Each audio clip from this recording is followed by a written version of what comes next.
What's up, party people? So, you're wondering what I'm doing. I was doing that, and when I say doing, by prepping it to use for that, the old Nitening, as one guy called it. So, this is just like a stock block.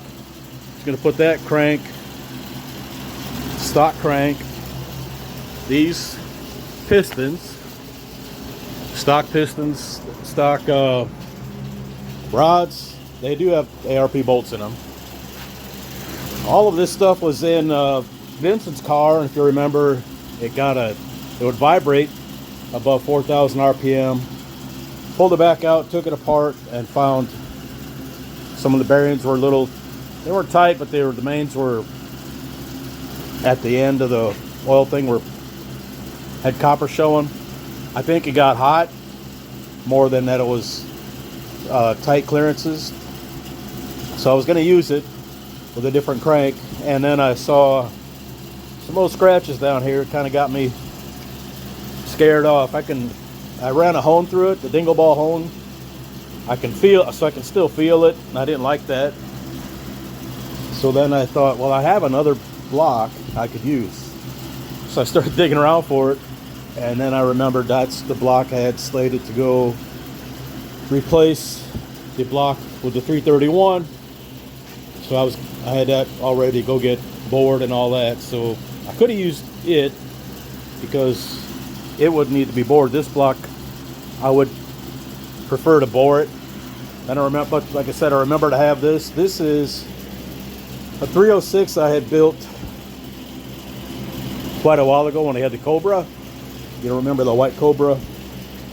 I had made the Corral Special engine for it. I had 306, just plain old 306. I had an Ed Cam. I had a T-Moss intake. I had AFR 165s, and everybody on the Corral, well, not everybody, but a lot of folks are like, that's the best engine combination ever. And it worked good. I think it made 320 or so on the dyno. I never ran it at the track because I could never get it to run right. It ran fine at cruise, ran fine, wide open throttle. It wouldn't idle right. And I thought, I just got mad, and I took another stock short block with a stock cam in it, and I put it in, and it still didn't run good. It turns out there was a vacuum leak. There's like this little bitty vacuum line goes underneath the passenger side fender. It was up underneath the firewall, the flange on the firewall. Anyway, I found that, fixed it, and then it ran fine. So that was a bit of buffoonery on my part. So anyway, so now I still got this. It's been sitting here. It's been wrapped up. It's in really good shape. It's got some stains in the cylinder walls from where it's been sitting, but I had oiled everything down real good. So what I'm going to do today, after I kind of got other stuff cleaned up, I'm going to put the cam in. That's upon a shelf. Timing set. That's one of these little bougie thing.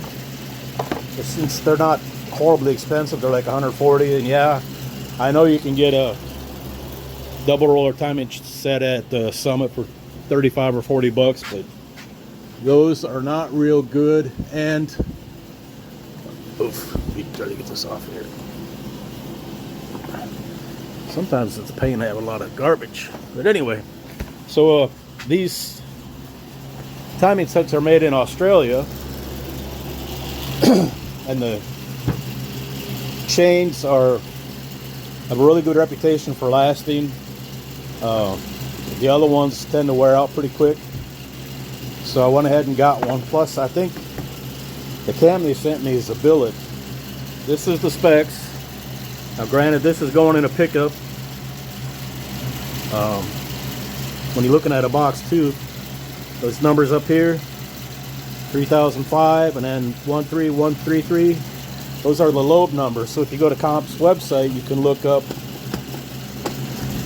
their master lobe library, and you can see all the specs on it. So This is the cam card. It'll come out of there. I'm good at jiggling things. Comes natural. Alright, so here's the specs. Lobe separations 111. If I remember right, yeah, intake's 108. And there's the specs. I got 165 rockers to use on the intakes. And then this is the cam. I'm sure you all seen a cam before. But that's what they look like. The back end is unwrapped. And this is the reason why I say I thought it was a billet, just because of the way it looks on here. I didn't ask for it, but that's what they sent. And then the rocker arms are up here, down in there, soaking in oil. Same way with the timing set. It's all in here. I always soak it in oil. Both sets, rocker arms. That's what they are. Scorpions. The 1.6 on the exhaust. Those are used. I got from Amir, and of course they were mint. The 165s are brand new, but I've had them for like 7 years before the rocker arms and all that stuff became ridiculous. I think the last time I looked at the Comp Pro Magnums, what I got on like the red car and what I have on the LTD, I think when I bought those they were like 250 bucks for a set, or 280 maybe. Now it's over $500. Ridiculous. So that's gonna go in the other garage, get oiled up real good, put in a bag over it, and then this, we'll start prepping it, get the cam in, get the timing set on, maybe get the front cover on, and then the lifters. I got a new set of lifters I bought from Woody about 3 or 4 years ago. I forget what the brand name, Gatorman maybe? I guess Gatorman makes all the rocker or lifters that are get repackaged. So get all that done today. Get the lifter tray in, the dog bones, and then I gotta finish up the heads, and then I can check for get one of the heads cleaned up and put it on here. I can check for push rod length and make sure I have push rods. Hopefully the stock ones will work. I got a couple of sets of hardened 6.2. Is it 625? I think the stock ones. And once I get that to a spot, I can stop, and then I've got to get the engine out of that so I can get the oil pan off it in order to complete this. And I still have to finish the intake manifold, and like I said, finish the other head. One head is done, one is not. So hopefully I can get that finished this week. I didn't work on it last week because I spent most of the nights after work tuning the red car, trying to get the idle dialed in, and it was really frustrating. It wasn't cooperating. I couldn't figure out why until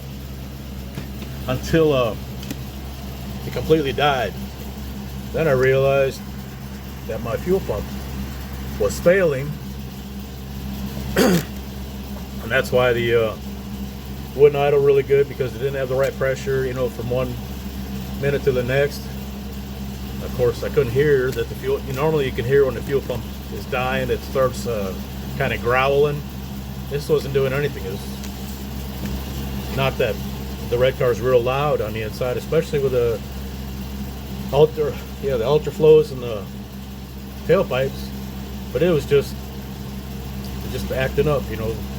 1 minute it run good, then the next minute it wouldn't, and then finally it wouldn't start at all. And I guess I've had issues with it, I guess since the dyno day, where it didn't want to start.